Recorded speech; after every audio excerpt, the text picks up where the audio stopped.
do you pray? And usually they're fundamentalists. I said, of course I pray. And I was like, great. To whom are you praying? Jesus, Virgin Mary, Saint, whoever. It's like, great. Do your prayers get answered? And they'll say, yeah, all the time. And I'll say, okay, let's think about this for a minute. When you're praying to Jesus, is Jesus sitting next to you on your couch and can you touch him? Can you hold hands with Jesus while you're talking to him? And he's answering you? I'll say, well, no. I'll say, oh, you're talking with Jesus' spirit. And you can just see the light bulbs going off in their head and they're going, I never thought about it that way. And I said, the Bible and all the holy texts are full of that. Julie Ryan is a world-renowned psychic medium and medical intuitive who can sense medical conditions, facilitate energetic healing, communicate with spirits both alive and dead, and even scan animals in past lives. Known as the buffet of psychicness, Julie can tell how close someone is to death, and her book, Angelic Attendants, describes the miraculous moments as we transition from life to the afterlife. She's also the author of Angel Messages, children's books, the host of Ask Julie Ryan, and she's a serial entrepreneur who's founded 9 companies across 5 industries, including surgical devices worldwide. Julie teaches that mediumship is a gift that can connect us to angels, spirit guides, loved ones, and even our pets, bringing clarity, comfort, and proof we are never alone. But I've seen the other side. Relying on mediums can create dependency, weaken sovereignty, and distract us from building our own direct connection with Source.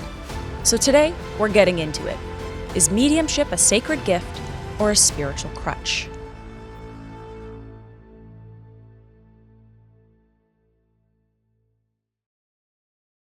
Welcome, Julie Ryan, to the Spiritual Debate Podcast.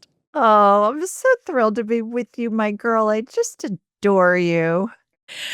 You're absolutely my favorite, and I'm so happy that I get to spend this time lovingly debating you on my bachelorette night. So, when you came and I connected with you and I was on your podcast, you had me sing Disney songs, and I'm not going to do that for us today, but I might make you uncomfortable in a different way. Is that okay? Sure, bring it on. All right, let's have at it. So I really want to get into, to begin, your origin story with connecting with the spirit world. Maybe this is people's first connection point into your world. So walk me through your I pierced through the veil moment and connected with the spirit world for our listeners. Well, as you mentioned, I'm a serial entrepreneur and an inventor of surgical devices sold throughout the world. So I tell people I'm a businesswoman who learned how to do woo-woo, and I'm a buffet of psychicness. I am not a medium or a psychic that had dead people chasing her since childhood, let alone what I would have done with that information had I known it. I learned how to do all of this stuff. And now I teach people from all over the world, from all walks of life, how to do what I do. Everybody has the ability. It's just a matter of developing and enhancing it. Is that why you call it a buffet of psychicness? Because you can literally basically do everything in the psychic world?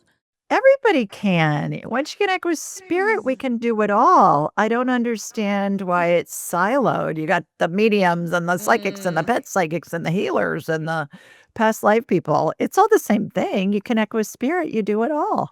That's what I teach. Oh, now that's fascinating. I want to get into that a little bit with you because in my body of work and the way that I teach things, I teach that each person has their natural path of life. So, for example, I do energy work, particularly around past life work, entity removal, generational interferences of any kind. That kind of tends to be where my work goes.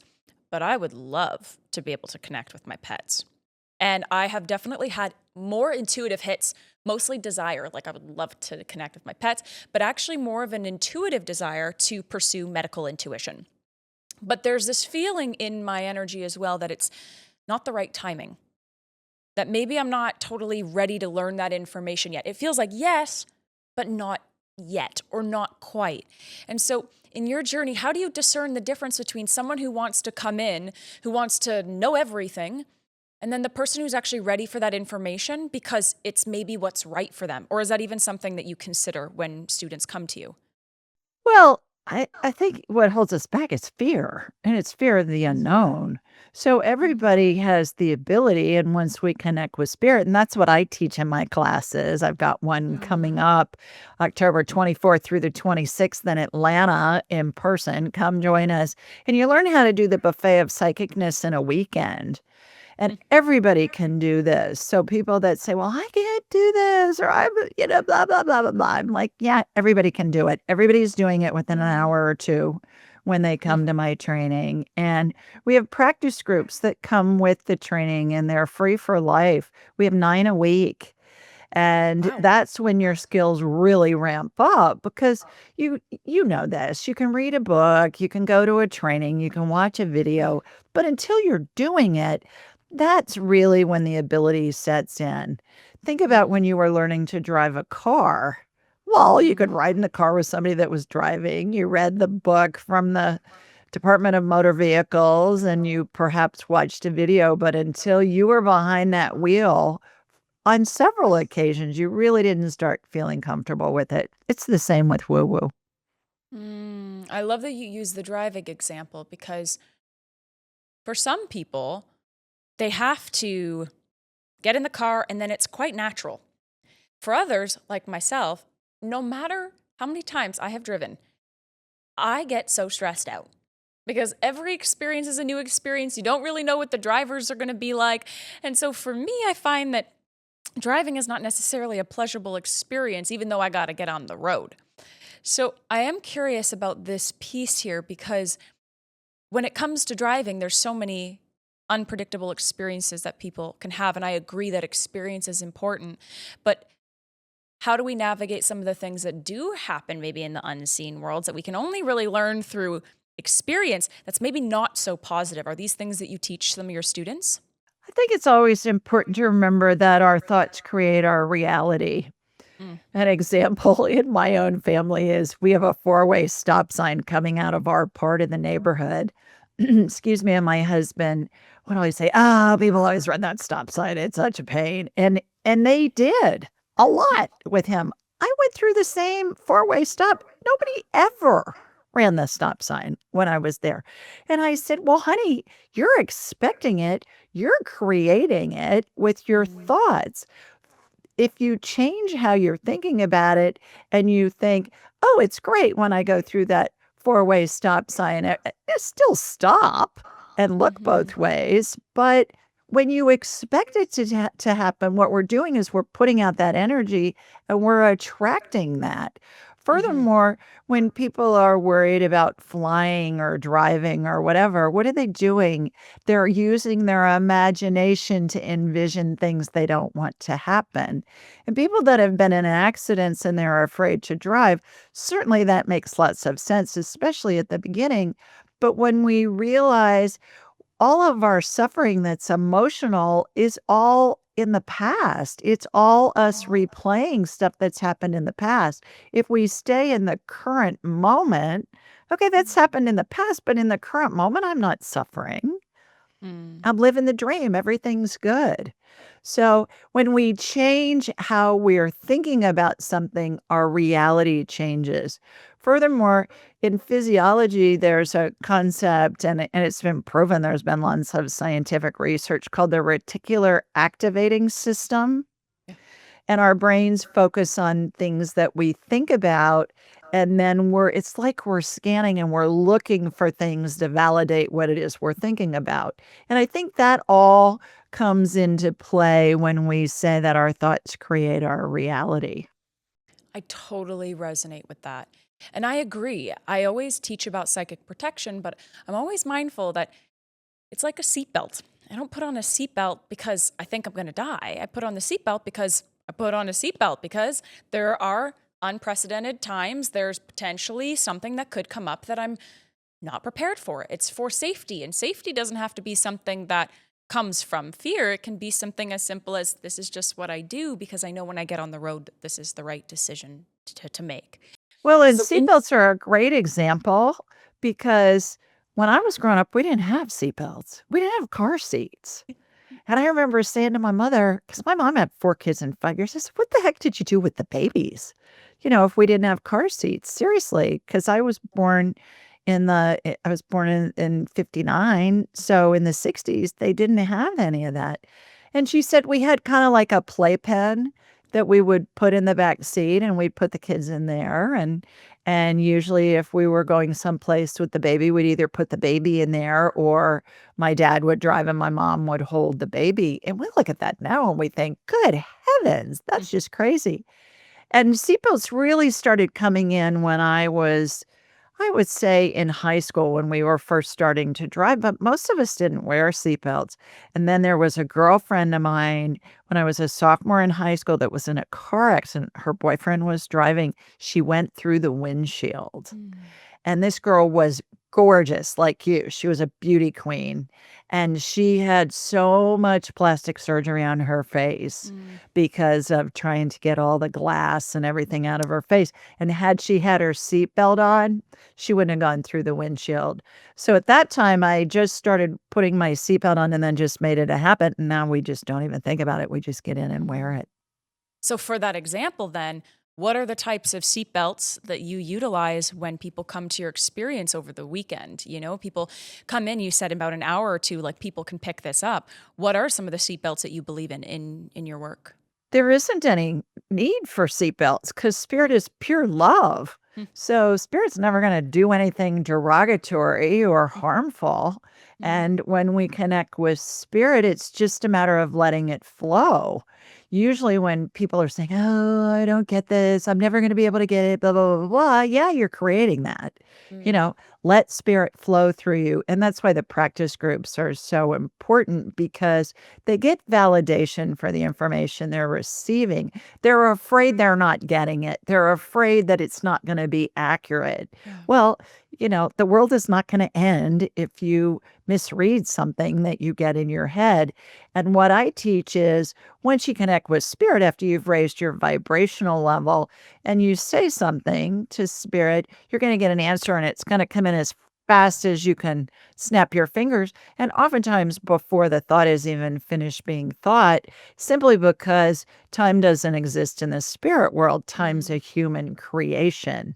So spirit already has our question or our statement, and they're responding.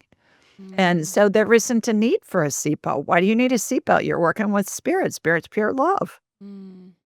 Do you believe that this entire universe that we're living on is pure love? Like it's all pure love? Is that your belief? I believe that spirit is pure love. I Okay. believe that the human experience and other experiences in other realms, like in a galaxy far, far away, perhaps on a star or a planet or something like that. I don't know about that as much, but I know in the human experience, we're here to experience what a lot of people call duality, the right, the wrong, the good, the bad, Yeah. that kind of thing. And it helps us create because when we know what we don't want, it helps us create what we do want. In heaven, what I've been told, I call non physical heaven. I'm a good Catholic girl, so it's called heaven. And what I've been told a bazillion times from spirit is there's no right or wrong, there's no good or bad in the spirit world. It's just a matter of just experiencing whatever it is. So when we're going through something horrific, seemingly horrific in our human experience, and it is horrific Mhm. from a human perspective, our guides and our angels and our deceased loved ones and God and Jesus and Buddha, whoever, Elvis in heaven, they're all up there going, "Cool. How's Victoria going to get out of this one? What's she going to create? What's her spirit going to explore and experience that's going to help it expand?" Because we're looking at different experiences from a different perspective, and that helps our spirit expand. And when our spirit expands, it helps the collective consciousness is a term that we hear a lot in the spiritual space. It helps everybody expand. And so, yes, there's good and bad, there's right and wrong, there's all of that in the human experience. And we need that. We can't go around killing everybody because none of us would have the human experience if we were all killing each other all the time. Well, it's pretty crazy. You can go on social media and it certainly seems like people can get as close as one can to killing somebody nowadays. We just call it cancel culture, right? And people say to me a lot, we've never been more divided in this world, or we've never been more divided. I'm in the US. We've never been more divided in the United States. And I say, are you kidding? Have you ever heard of the Civil War? There were people from the same families that were fighting each other on other sides of the battles and killing each other. I said, the difference is, to your point, Victoria, we hear about it 24/7. We have access to it. So we think the world is coming to an end and we all hate each other. That's nonsense. It's been like that since the beginning of time. It's just that we know more about it because of our technology. Yes. I always say that I feel that in this timeline of the world right now, we're aware that we're waking up, which is totally different than just evolution happening in the perspective of a civil war and maybe them not even knowing that they're experiencing themselves as consciousness. And now we're just experiencing it as awareness, which to me feels like the definition of waking up, right? You're waking up to the fact that you're actually awake. And you're like, oh, I'm actually awake. Now, define spirit for me. Make it elementary. Yeah, spirit to me is source, which I call God. Source, Okay. the universe, spirit. Spirit and soul mean the same thing to me. Soul has a religious connotation to me, 12 years of Catholic schools. And so I use spirit as more of a generic term for energy. We're all a fractal of the divine. We're all made in the image and likeness of God. Most people think God looks like Dumbledore from the Harry Potter movies or Gandalf from the Lord of the Rings movies. Old man, white hair, white beard, white gown. No, what I perceive is we're made in the image and likeness of God in spirit form and as a fractal of the divine. And it says in Holy Scripture, and I am by no means, a scriptural expert or a theologian for that matter, but my interpretation is we're made in the image and likeness of God. And I know it says in Scripture that you will do this and even more greater things than what I've done. I think Jesus said that. And so that's what I believe all of us are experiencing in this, I'm using air quotes, awakening, that I'm seeing so many more people are interested in the spiritual side of the equation, not so much the dogma, do this because I tell you to do this because, it's God's law or whatever. We're going, not so much. And so, but people are looking for more of a spiritual component, that relationship with source, that relationship with any spirit. We can communicate with any spirit, whether it's attached to a body or not is irrelevant. Whether you knew it or not is irrelevant. When we raise our vibrational level to the level of spirit, then you're on the frequency. It's like you've turned your radio station to the spirit frequency, and then you can communicate with any spirit. And it's just remarkable. We have access to universal intelligence. Why did you air quote awakening? I'm curious about that. Well, because there are a lot of people saying, well, we're in the 3D going to the 5D and the 12D, and we're awakening as a planet and all of that. And I'm like, okay, whatever. But that's why I use the air quotes for that. And the awakening, as I perceive it, is more and more people are wanting to explore spirituality. I think another really big part of the equation here is that a lot of people and generations are dying off, quite frankly, who were afraid of the spiritual because they'd been conditioned about when you die, you're gonna burn in hell for eternity if you don't do what the church tells you to do. That's nonsense. Everybody goes to heaven. All dogs go to heaven. There was a movie. All people go to heaven too. And so I find that old guard and that old way of thinking is really dying off with the people as they're aging and passing. And it's allowing a space for the younger people like you who haven't been inundated with all of that, that fire and brimstone and all that kind of stuff. And you're going, yeah, if you want to believe that, fine, but that's not what I believe. Whereas my grandparents that were born, I had a grandmother born in 1900 and one born in 1902, and their parents and grandparents, they just did what the church told them to do and they didn't question it. And now I call myself a cafeteria Catholic. I take what makes sense to me and I leave the rest. Like, if you want to believe that, fine. I don't believe that. I'm of the exact same mind. I think there's a lot of distortion in the Bible, but there's a lot of beauty because there's a moral compass there, which I personally believe helps us understand spirit, but also this flesh experience and how to live morally and mindfully. But also, you got to know where that fine line is, because I don't understand some of the concepts. It's like, do not kill, but also like, if you're psychic, you're going to hell. But also don't commit adultery, but also don't follow witchcraft. Like, you can feel kind of like the implanting in it. And so being that you have history in Catholicism, but then you also read spirits, is that kind of what you're saying here? That you've been able to go, take it or leave it, but I'm going to find freedom here. What's been your journey with that? The scripture that comes to mind, and every time they say it, it comes around every year, and it's about how the wife needs to do what the husband says, and that, when that was written, wives were property, and they had a bunch of them, and the cattle and the sheep were valued more than the wives. And so I'm in church, and I'll say to the priest after mass, I'll say, you did a good job navigating that because it's nonsense. It was appropriate 2,000 years ago, maybe, but it's not appropriate now. And, you gotta do what your husband says. And, everything revolves around your husband and all that. And I go, honey, I love you, but, that's not going to happen. That comes to mind.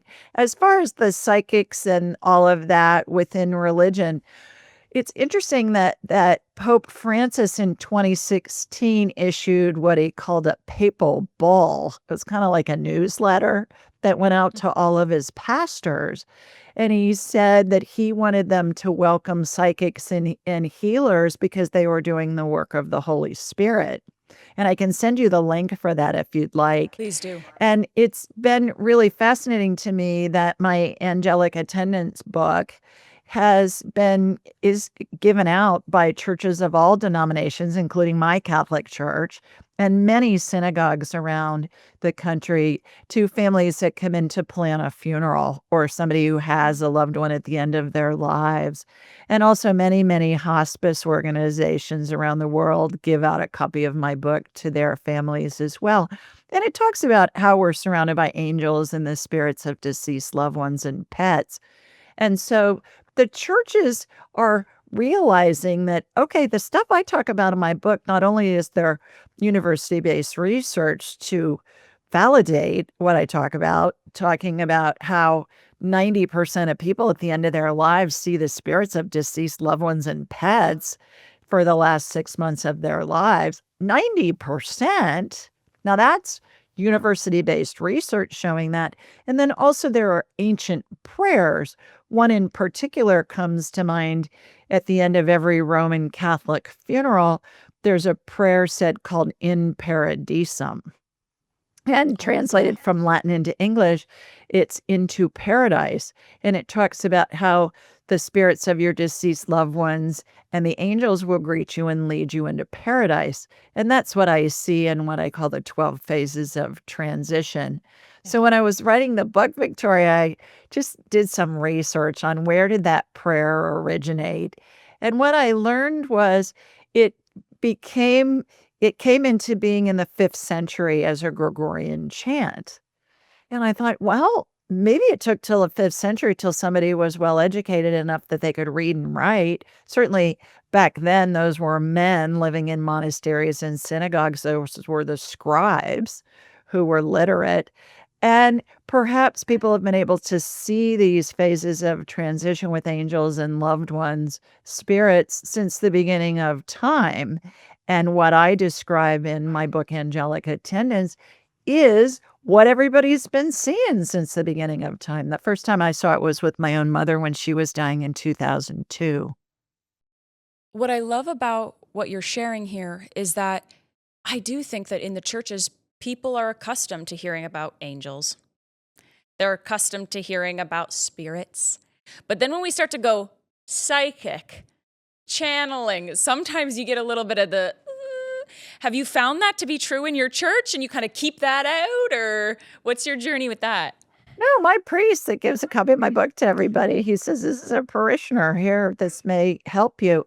I don't get that very much now. I've gotten it a couple of times in my career. I've been doing the woo-woo. And woo, by the way, means source in Taoism. Did you know that?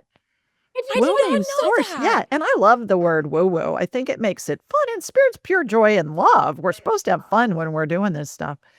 So when throughout the years, a couple times people have said, "Well, you're talking to the devil." I'm like, "No, I'm not." And they'll say, "Oh, blah, blah, blah, blah, blah." And I'll say, "All right, let's talk about this for a minute.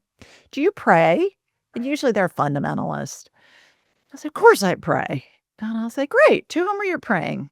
Jesus, Virgin Mary, Saint, whoever." I say, "Great. Do your prayers get answered?" And they'll say, "Yeah, all the time." And I'll say, Hmm. "Okay, let's think about this for a minute. When you're praying to Jesus, is Jesus sitting next to you on your couch and can you touch him? Can you hold hands with Jesus while you're talking to him and he's answering you?" They'll say, "Well, no." I'll say, "Oh, you're talking with Jesus's spirit." And you can just see the light bulbs going off in their head and they're going, "I never thought about it that way."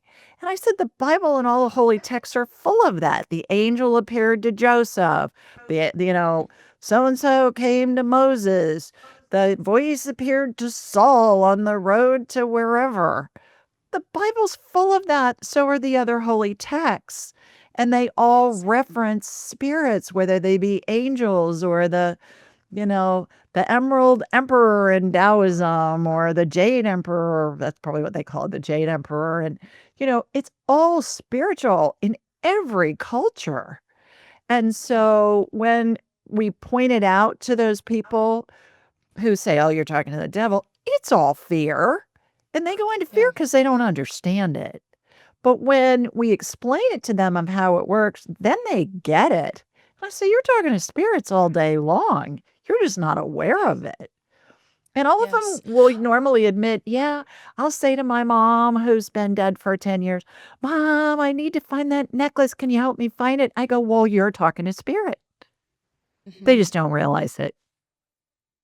The story that comes to mind is Joseph, who interprets dreams, can literally receive information in the dream time about future events.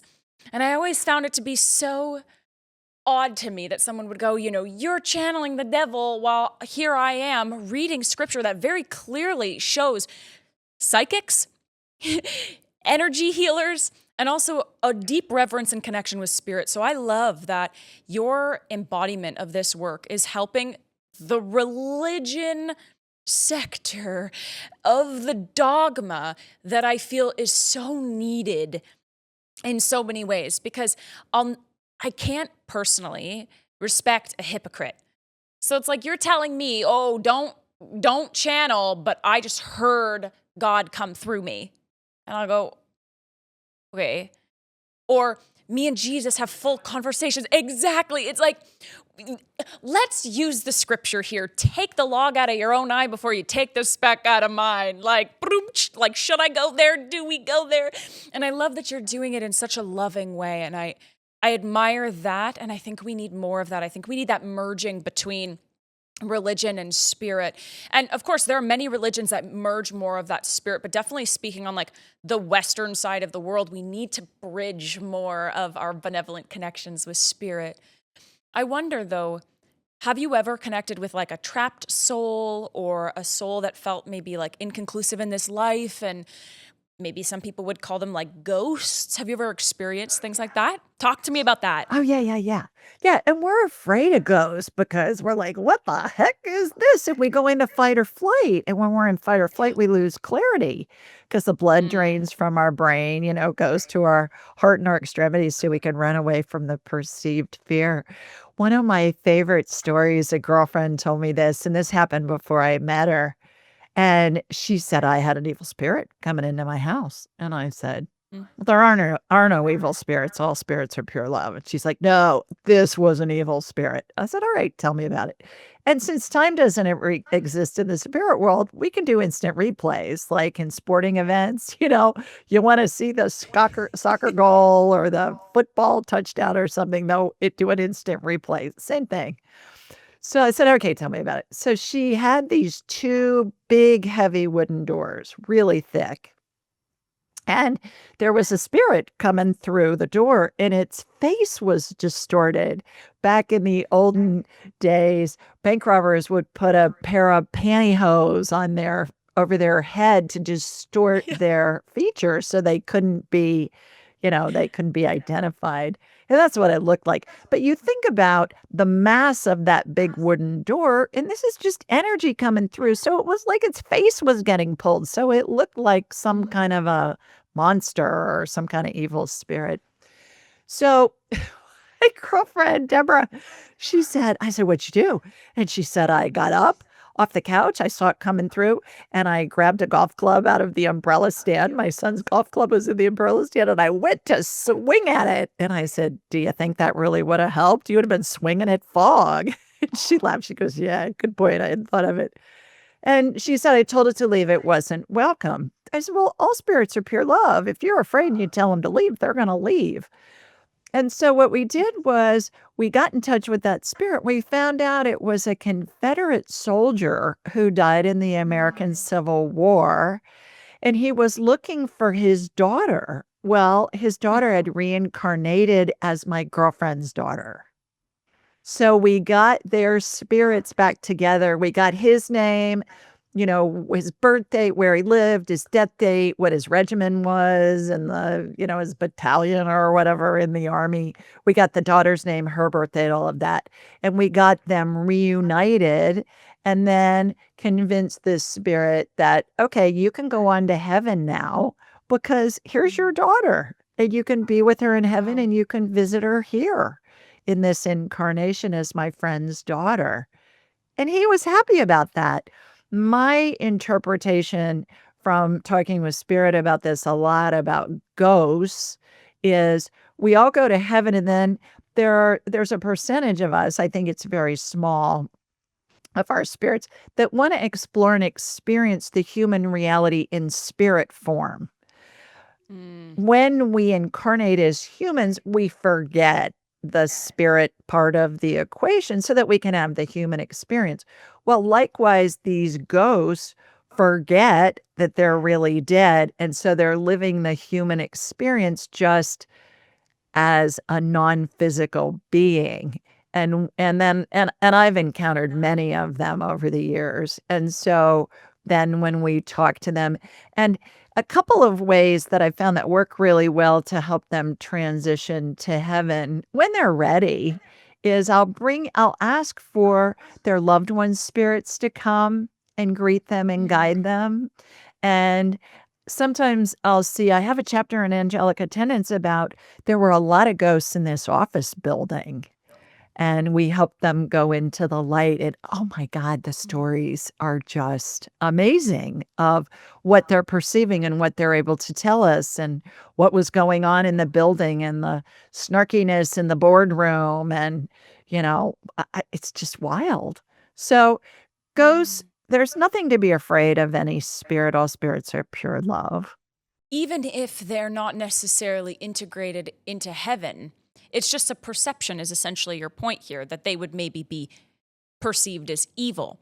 But I wonder if we're on Earth as humans and souls, and we're experiencing this realm, I guess, of duality or the perception of duality in this human experience, then would her perception of it being evil be accurate as well? Even if from heaven's perspective, this is just a spirit of pure love that is trying to find the spirit of pure love that it's looking for. Sure. Her perspective at the time before we went back and revisited was this was an evil spirit based on what she was taught and based on the fact that she was in fight or flight. And of course, things we don't understand, we're going to be afraid of. After that happened, she had other spirits show up in her home. She wasn't afraid of them and she was able to communicate with them. So it's just all Yeah. part of educating ourselves that regardless of what the movies have shown us and literature, and really spirits have been around and evil spirits have been depicted. My God, the Greek gods since the beginning of time, the Greek gods, the Roman gods, it's in all of the sacred scripture. We've got spirits and angels. It's in all of our classic literature, Plato's Republic, Hamlet's King Lear, the Christmas Carol by Dickens, the ghost of Christmas past, present, and future. So it's throughout all of our, especially Western Judeo Christian culture. And when I was a kid, we'd have slumber parties, all the girls, we'd get together starting like fourth or fifth grade. And there was this every Friday night, there was what they called chiller theater on TV. And they'd have all these horror movies and scary movies, and we'd all watch them. There'd be like 10 or 12 of us, and we'd be screaming and scared out of our minds and all of that. And we would, then be not able to sleep at the slumber party, but we've all been conditioned with that. Another fun fact is the Ouija board. And the Ouija board, interestingly enough, was the best-selling game by Milton Bradley. It's still made. It was the best-selling game in the history of games, and every house had one. Pretty much. We had one when I was a kid. We'd try and get, at slumber parties, get somebody to levitate or bring in a spirit or whatever. We were never successful. But the thing that's so fascinating about the Ouija board to me, Victoria, is it's patented globally. And I think I would have loved to have been a fly on the wall with that patent examiner. I have multiple patents for surgical devices. It's hard to get a patent. It's even harder to get global patents, which I have too. And so I thought, oh my goodness, the Ouija board is patented, which means that the inventor was able to prove to the patent examiners, this thing's real, it really works. And then when it got a bad name was when it was used in the Exorcist movie in the 1970s. And then everybody said, oh, the Ouija board's evil. It was a screenplay. It was a script. There's nothing evil about the Ouija board. Every family had one.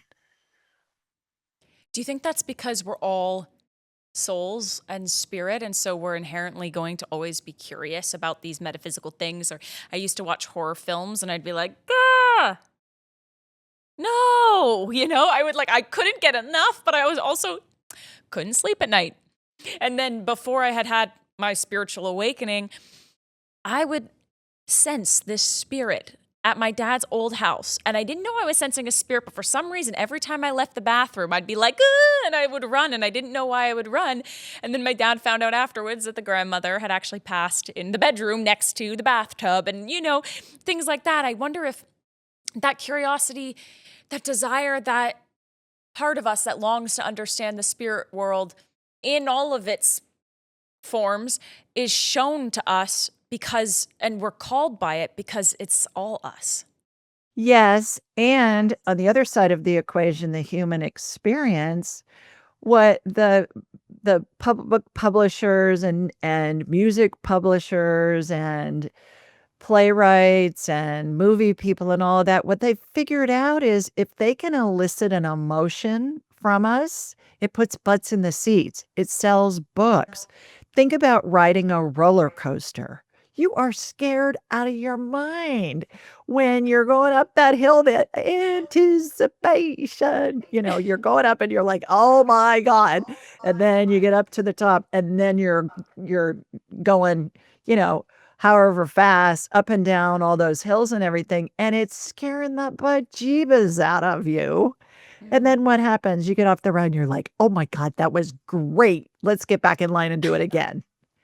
So I think it's both. Yes, it's a calling on the spiritual side, and it's that feeling that emotion is such a human experience, whether it's on a roller coaster or whether we're watching a movie. Frozen, you're a Disney princess. Frozen. When there are parts, I love that movie. Frozen 2, I think I've watched it 6 or 7 times. I'm watching that and I'm crying and I'm thinking, this is not only pretend, it's animated pretend. So my brain knows it's pretend, but my body's following what my brain's showing it, and it's eliciting an emotion. And then the jubilation at the end of the movie, when it all comes together and there's a happy ending, as there always is. And so that roller coaster ride of feeling the human emotion is something that appeals to all of us, whether we're aware of it or not. I had a few different episodes, and one was with this retired Air Force military guy who was a part of the Air Force for well over 20 years. And psilocybin cured his depression overnight after 20 years. And we were having a debate about plant medicine. Now, he loves the experience of plant medicine, has found a lot of healing in it, has had beautiful somatic experiences. But what I realized at the end of the podcast was that we actually had a completely different access point to the divine, if you will. Because in my work, I have seen people who go to plant medicine experiences and walk out with some form of entity attached to them. I've seen people who have had really, really, really dark experiences in plant medicine journeys, and then it destroys their entire life afterwards. And what I realized after the end of our conversation was that we didn't see this plane of reality from the same lens. If we were holding a kaleidoscope, I was looking through one lens and he was looking through the other lens. So when I would say to him, like, have you ever had a dark experience? He would go, well, yes, I've had challenging experiences. And I said, we are not talking about the same thing. But then you would talk to somebody like another one of my guests, Steve Nobel, who is a meditation guide for decades now. And he talks about the fact that he had an 8-year dark night of the soul with different forms of entity attachments. And I share that because I feel like in the context of this conversation, I wonder if that sort of similar thing is happening where I do see external entities of all different types. And I do see different types of evil spirits. Do I understand that from the perception of heaven, they are not evil spirits? That maybe they're unintegrated spirits, that maybe they're nefarious extraterrestrials that are on planet Earth posing as a human, but they're actually not, that they've shapeshifted? Do I understand that there are different evil types of beings that are, running the planet at this time? Yes. And do I understand that through my human, that might be my perception? Yes. But I wonder if in this context, it could simply just be the way that you and I are seeing life, or the different lessons that we've had about life and spirit might just be a little bit different. And I'm curious what your thoughts are on that. Those attachments, and actually I just interviewed somebody for my show right before I came on with you, and we talked about this. And my perspective on that is those are emotions that are perceived as negative entities because they're low vibration. And when people do the plant medicine journeys or the breath work, there are a bazillion ways to communicate with spirit and to get into different realities. We're all going to judge that stuff. We're all going to filter it through our own human frame of reference. It's been my experience that all spirit communication is numeric. It's numbers. And then as that information comes into our brains, it's decoded. Similar to after World War II, the Allies had people that were decoding the Nazi communications, the secret messages and stuff. And that's what helped win the war because they had that information. They were able to break the code. That's where that saying came from. Similar situation when people will tell me that they had a dream or they had a plant medicine experience and it was really scary. I'll say, okay, well, you're interpreting it through your own human frame of reference based on what you've experienced in your life, based on what you've been taught. Let's look at it from a different perspective. Aren't negative entities attached to somebody in the form of that's how they appear as a negative emotion? That's happening similar to in Harry Potter, and I talk about this in my Angelic Attendants books. I saw what were they called? The Dementors, the guys that Yeah. were Yeah. so scary and they had the capes on and no faces and all of that. We're in an office building and I'm seeing these Dementor figures flying around. I'm going, what the heck? And so I knew all spirits were pure love. So I raised my vibrational level really high and they evaporated. And what spirit told me was that where they came out of was a boardroom. That's where I saw them come out of. And I said to my friend that was in the building, I said with me, I said, what goes on in that room? I said, I know it's the boardroom. I said, are people snarky with each other? Is there a lot of, bickering and backstabbing and that kind of stuff? He said, oh God, it's terrible. And I said, all right, I knew that was a representation for the energy that was contained in that room, both within the structure of the building and within the furniture. So I knew that that's how that was being represented. Spirit communicates that decoding when that information comes in from spirit. And you know this can come in the form of an image or words or phrases or sentences or goosebumps or feelings or whatever. Those Dementor figures that I saw from Harry Potter, I was seeing them because Spirit wanted me to know that there was a lot of nonsense that goes in that room, and that energy was in that room, and we cleared it by identifying it. By raising that vibrational level, it cleared it. Furthermore, I have a friend who she's in her 90s and she's so darling and she loves antiques. And I was at her house and she had this cute little stool that was engraved and, hand carved and stuff. And I said, well, what's that? That's really cute. And she said, well, it's a casket stool. And I said, what do you mean it's a casket stool? And she said, well, back in the day when they had wakes in people's homes, they would have what we call the visitation now, where they'd have the corpse in a casket and people would come and they'd gather and all of that. She said, it's a stool that they'd put the casket on in their living room. And she said the funeral homes usually would bring them and they'd set up the body in the casket. And she said, my son who lived down the street, he's got the other pair. He's got the other one. I go, why the heck would you bring that into your house? And she said, well, what do you mean? And I said, well, it's going to have all kinds of sad energy full of grief and stuff like that. I said, let me clear it. So I did. And what I saw and what I heard when I was clearing it, Victoria, was people wailing, sobbing, the grief, the angst, the fear, all that stuff was contained in that casket stool. And then I said, we need to go clear the other one from your son's house. So we went down and she rang the doorbell and she goes, Julie's going to come in and she's going to clear this stuff.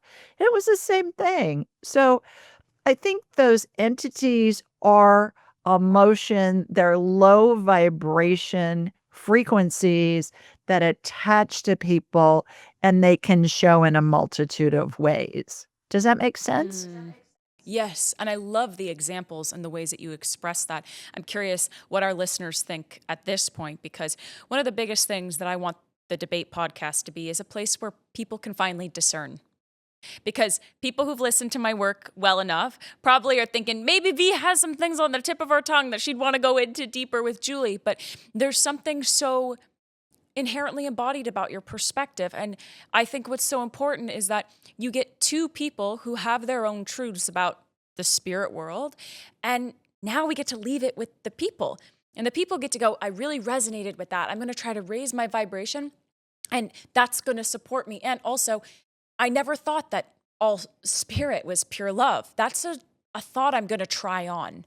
And then for others, it might be like, I definitely don't resonate with that. And that's the gift of this spiritual debate podcast. And I'm liking that flow because I feel like our conversation is allowing people to have that. But I do want to go into one little other piece with you while I have time. And I want to talk about when connecting with the spirit world, can it potentially become a dependency? Now, you said that we can access anything. We can access anyone, alive or past. First, I want to talk about ethics. When is it unethical to speak to someone alive or someone's dead? And also, when does that become too much? Have you seen it with your students, and when have you had to pump the brakes, if at all? No, I haven't seen it with my students. I communicate with spirit all the time. So I don't Mhm. think it's too much. When it can become problematic, the place where I've seen that is I have a colleague that is an amazing medium, and she limits the people with whom she works to only every 2 years, especially if they've lost a loved one, because she finds that it inhibits their grieving process because they just wanna talk through mediums to their loved ones all the Yeah. time. And and I can see that point. I haven't experienced that because my wait list is out there a little bit, but for people to talk with me, they can call into my live show, but I don't, I haven't really encountered that. Furthermore, I teach people how to communicate with spirit themselves. You don't need a medium. You're doing it anyway.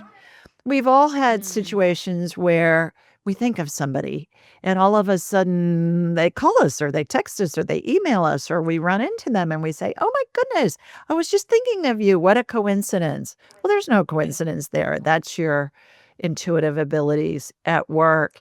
And can it be a dependence? Yes, I can see how it could. I find that it's an adjunct to our human existence. When Yeah. we get guidance from spirit, it gives us another way to receive information that helps us decide what we want to do in our free will. It's Yeah. like you want to watch the GPS and see where the traffic jams are. And then you may wanna ask spirit too, "Is it better for me to take the freeway or the surface streets?" Just as another validator or another source of information. I find that the guidance that we get from spirit, when we really practice it, as you know, it's a muscle that we develop over time, and we're able to discern between what's our thought and what's really coming in from spirit, that it ends up really enhancing our lives and provides us a way. My whole MO is how do you combine the spirituality and the practicality to live a life of purpose and joy? We're here to have the human experience. We have the spiritual experience when we're in heaven in between lives. And some people believe while we are living multiple lifetimes concurrently. So, I think it can be something that's really helpful and be an adjunct, and yes, I can see how, especially when somebody's grieving, how it can become an addiction or a crutch for them. Furthermore, university-based research shows that it is one of the best ways to help people heal grief is to be able to communicate with their deceased loved one and know, yeah, they're there and they're telling them stuff that there's no way that the medium could know. Yeah. Well, that was what I was thinking. I wonder if it's because of like a generational thing. Like, I'm a millennial who's watching people who most people woke up 2019, and I'm watching people taste the rainbow of everything. And I think that that is beneficial to a certain point if we can't have our own sovereign connection first with spirit, like exactly like you said. I teach people how to have their own connection with spirit. Then we just end up becoming hungry. It's never enough. And then the information ends up becoming not something that we ever integrate. And so I wonder, because you learned your abilities, which is such a beautiful thing. You chose of your own free will to experience the multidimensionality of your gifts. I wonder if some of the souls that are coming on planet Earth, they're kind of getting smacked with the time of the world. And then there's all of this heightening of vibration on the planet. And so people are just maybe having more access, but also more hungry to the information. And then I think about the fact that I'm a millennial, and I'm a thankful millennial because I'm not a hot mess in comparison to a lot of the millennials that I know or some of my classmates and things like that. But I worry about the millennial generation because we kind of grew up with technology, and we're also like supposed to be solid in the world, but we're not quite yet. And there's a lot of sadness I have for millennials, but I wonder if it's also an age thing. I'm curious what your thoughts are on that, because it's usually people in my age group, anywhere from like mid 20s to like 40. Like My son's a millennial, and I started studying this stuff when he was 3. He's now 33, and all of his friends were, even now, they're married with kids, some of them, and they're texting me, "Miss Julie, can you check my throat? Do I have strep throat? Do I need to get an antibiotic?" Because I'm like a human MRI. I do most of the work I do is energy healing and medical intuition stuff. And so I can see inside people's bodies, broken bones, torn ligaments, viral infections, bacterial infections, cancer, whatever, and then help facilitate healing energetically. I find that those guys are very open to this spiritual stuff, not so much the religious dogma, but more the spiritual stuff. And I find that people are very open to it oftentimes when they lose a loved one, and they want to know that there's more out there. And so I find that when that happens, that can bring people into the spirituality space, and also people as they're getting older. I'm in my mid 60s now. So my generation, I would say 50 to 80 is kind of my demo, and it's mostly women. A percentage is men, but I would say it's 80% women, but we're the ones that lead the family and lead, to the changes within the spiritual space and things like that, which is interesting when you think about the patriarchal societies in most religions. It's the women that have been doing it since the beginning of time. So I agree with you. I think that the new generations that are coming in, each generation is smarter than the next, more evolved, more in tune with what's happening. Look at a toddler. They know how to use an iPhone better than I do, and they can't even talk yet. And they're amazing. Or an iPad. It's fascinating to watch. And I think, how in the heck does that happen? Well, all of what we've learned in our generations that have preceded these babies, they're all coming in hardwired for this stuff. And then they're teaching us, they're more evolved. They're doing all of that. And furthermore, I think that in past cultures, before people were literate, you think about the great cathedrals of the world. They were designed to help people get in touch with God themselves. You look at the cathedrals, they're Gothic. They have huge ceilings to appeal to looking up and, going to heaven. They have the stained glass windows to appeal to the visual. They've got the incense to appeal to the olfactory. They've got the music, those wonderful pipe organs, the Gregorian chant, all of that stuff to appeal to the audible, the auditory thing. And it was all designed to create an atmosphere that would raise their vibration, and in order that for them to communicate with spirit. And then as man's gotten more involved over the millennia, and they've said, well, no, we've got these rules and you need to follow this rule or you're going to go burn in eternity or whatever. Well, that's just nonsense. So I think my point is that it's always been there, the spiritual part. Perhaps we've gotten away from it. And as I mentioned earlier, many of those generations are dying off and have died. And so it's allowing it to resurface the things that we all know just intuitively and innately. And it's coming back around full circle. Does that make sense? Hey there, it's me, V. So, as you can imagine, this is my first podcast. And so I'm learning all of these new ropes. And did you know how important ratings were? I didn't. I had absolutely no idea. And I'm so thankful for the support of my team for reminding me of how important having your ratings, your honest reflection of the podcast, how much that benefits us. So I'm that annoying person in the middle of everyone else's episodes that I fast forward that hopefully you're listening to right now. And if you've got 30 seconds, it would mean the absolute world to us if you could take a moment and just rate this podcast, give it a thumbs up, share it with your bestie that you want to go head to head with, so we can continue to spread this message, debate about the truth, find what the truth is, and have the kinds of conversations that truly help us awaken in integrity. All right, back to the episode. Totally. And I agree with that. I really do. I want this generation to be mindful of what I think truly matters, which is a connection with source without leaving yourself to find it. And I think that there is a time and place where mediums are invaluable, absolutely invaluable. And then I think that there becomes that line where it now becomes something that we need. Because if not, we can't process or we can't cope. And I see this a lot with different types of divination tools, right? We can think about the tarot or the oracle, and we're like seeking that guidance, where I think we hold similar foundational similarities of values and beliefs, which is that spirit is inside of you and you can connect with spirit at any time.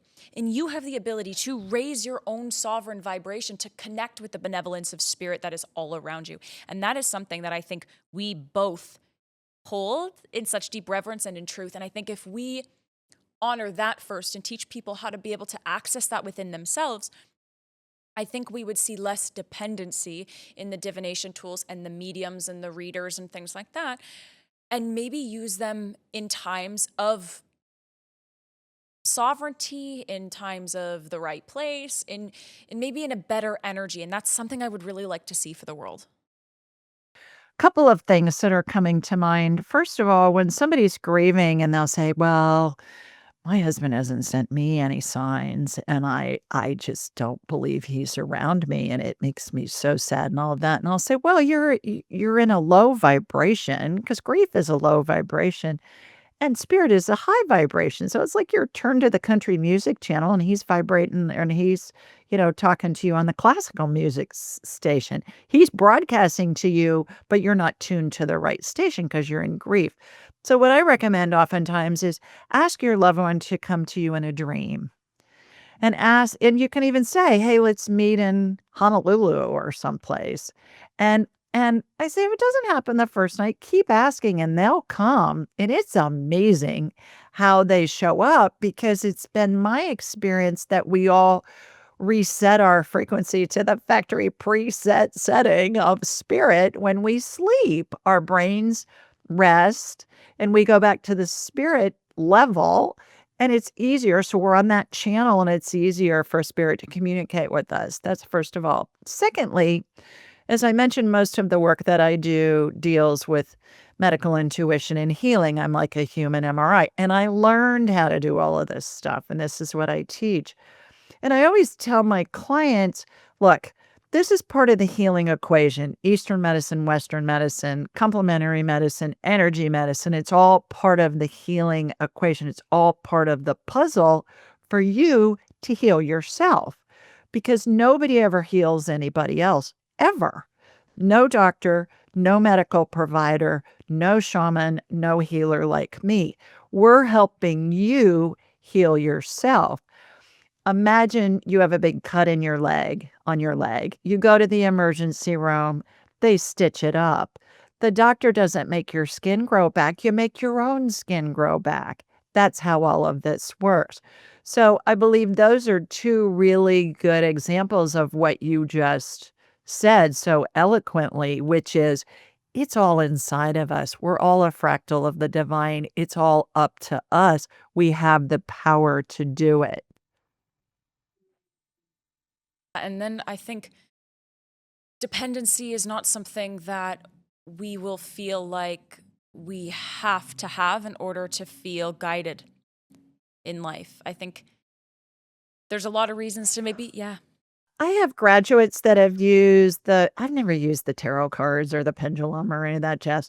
Um, but I don't have a problem with it, but it's a way for them to get validation Yeah. for things.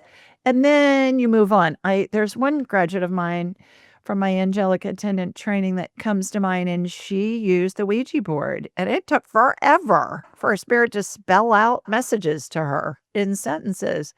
And one day, spirit spelled out to her in a message, "You don't need this anymore. Just talk to us directly." And I was like, thank you, God. Yeah, it was perfect because she was dependent on it. Yeah. I hadn't thought about that in a long time till you brought it up, but she was dependent on it. And then spirit had her spell out, "You don't need this." So it's something that's been used for a long time in different cultures, reading the tea leaves, reading the palm branch leaves, reading the whatever. And many, many cultures, if not all of them, had things like that to help validate that they were getting information from spirit.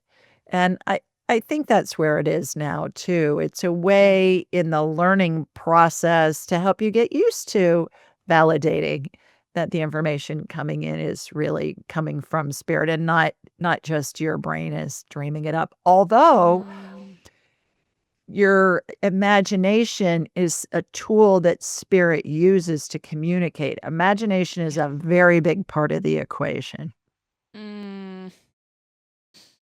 Which would make it challenging for someone to know what is real and what isn't. I mean, I agree with you when you were saying, like, probably the biggest things that my students come to me is like, is this real? And it always boils down to like, you get to decide whether or not you want it to be real. That's the best part. And if you believe, that will naturally raise your vibration so you would be open to receiving it. So let's just say you get to decide if you want to believe it. But if you do, that's a good thing because faith, trust, and pixie dust, right? As Tinkerbell teaches us, it's like you just put that recipe together.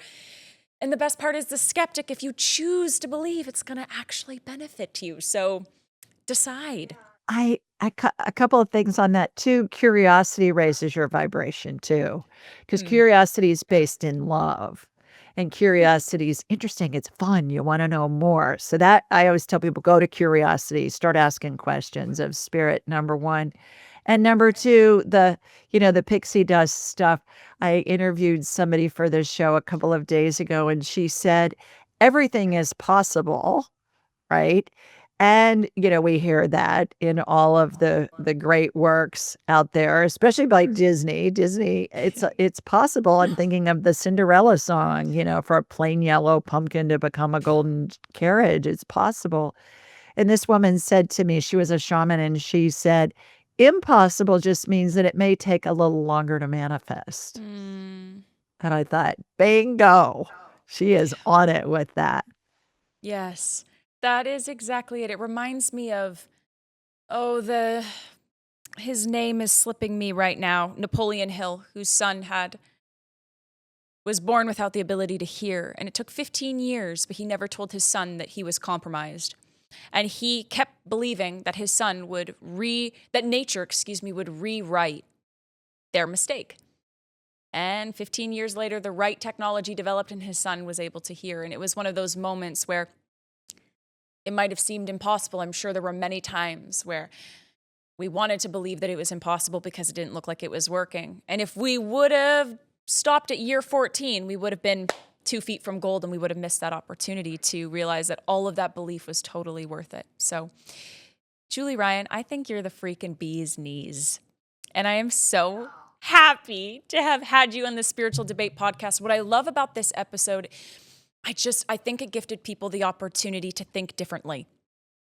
Your perspectives about the spirit world, they're not ones that I tend to lead with, and they're certainly not ones that I often teach. And I love that because now it allows people to go, I resonate with that, Julie Ryan. I'm going to go have a look at that. Or, hey, actually, I don't know that this totally resonates. So thank you for your medicine, and thank you for your time, and thank you for your entrepreneurial inspiration. It's very hard to find somebody who's actually balanced in the spirit and practical worlds, but that was something that you and I really resonated and got on with from the get-go. Like, make the bag, honey. Like, you deserve to be financially compensated, to be a go-getter, and to build your dreams. And you're such an inspiration for me. So thank you for being on the podcast today.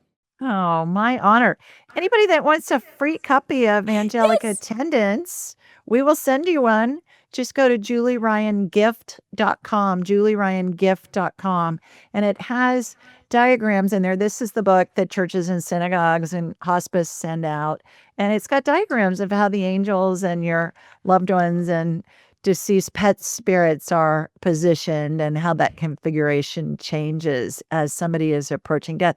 I think this stuff should be taught in the schools. Everybody's going to lose a loved one. We're all going to be there ourselves one day. We might as well know what's going on. Oh, I totally agree. And I'm about halfway through the book, and I think it's absolutely fantastic. Oh, thanks. So we'll leave this with our listeners today. Is mediumship positive? Is it benevolent? Or is mediumship from time to time a spiritual crutch? Well, I think we both agree on both. So I'm curious what our listeners think, and I'll see you again very soon.